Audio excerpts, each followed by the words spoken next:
Wall Street has always been a dangerous place.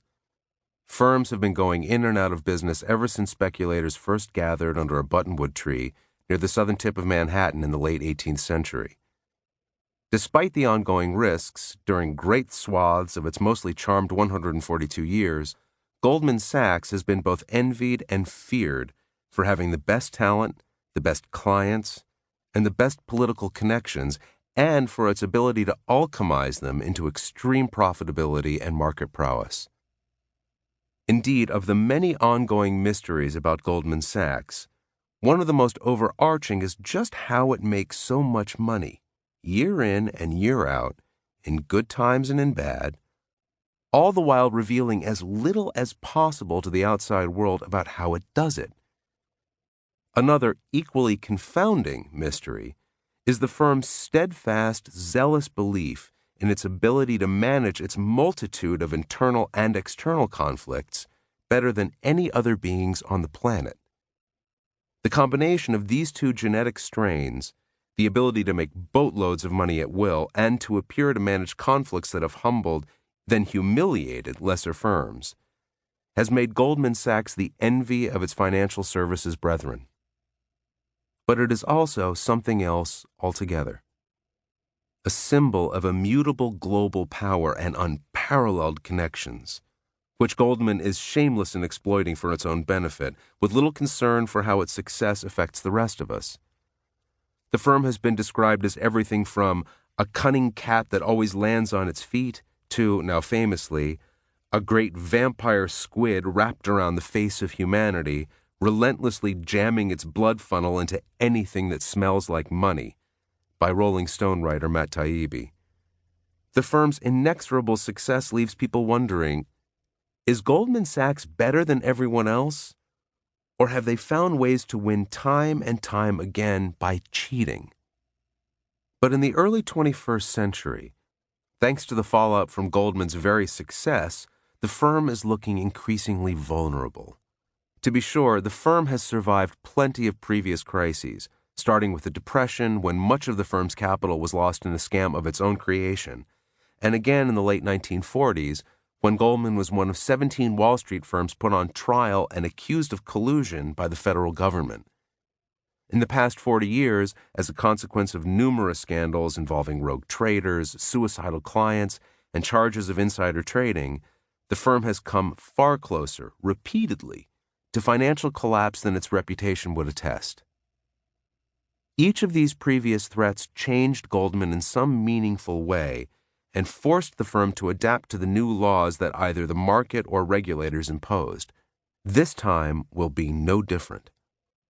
What is different for Goldman now, though, is that for the first time since 1932, when Sidney Weinberg, then Goldman's senior partner, knew that he could quickly reach his friend, President-elect Franklin Delano Roosevelt, the firm no longer appears to have sympathetic high-level relationships in Washington. Goldman's friends in high places, so crucial to the firm's extraordinary success, are abandoning it. Indeed, in today's charged political climate, which is polarized along socioeconomic lines, Goldman seems particularly isolated and demonized. Certainly Lloyd Blankfein, Goldman's 56-year-old chairman and CEO, has no friend in President Barack Obama, despite being invited to a recent state dinner for the president of China. According to Newsweek columnist Jonathan Alter's book, The Promise, the angriest Obama got during his first year in office was when he heard Blankfein justify the firm's $16.2 billion of bonuses in 2009 by claiming Goldman was never in danger of collapse during the financial crisis that began in 2007. According to Alter, President Obama told a friend that Blankfein's statement was flatly untrue and added, for good measure, "These guys want to be paid like rock stars when all they're doing is lip-syncing capitalism." Complicating the firm's efforts to be better understood by the American public, a group Goldman has never cared to serve, is a long-standing reticence among many of the firm's current and former executives, bankers, and traders to engage with the media in a constructive way, Even retired Goldman partners feel compelled to check with the firm's disciplined administrative bureaucracy, run by John F. W. Rogers, a former chief of staff to James Baker both at the White House and at the State Department, before agreeing to be interviewed. Most have likely signed confidentiality or non-disparagement agreements as a condition of their departures from the firm. Should they make themselves available, unlike bankers and traders at other firms, where self-aggrandizement in the press at the expense of colleagues is typical, Goldman types stay firmly on the message that what matters most is the Goldman team, not any one individual on it. They're extremely disciplined, explained one private equity executive who both competes and invests with Goldman. They understand probably better than anybody how to never take the game face off. You'll never get a Goldman banker after 3 beers saying, listen, my colleagues are a bunch of fucking dickheads. They just don't do that the way other guys will, whether it's because they tend to keep the uniform on for a longer stretch of time so they're not prepared to damage their squad, or whether or not it's because they're afraid of crossing the powers that be once they've taken the blood oath.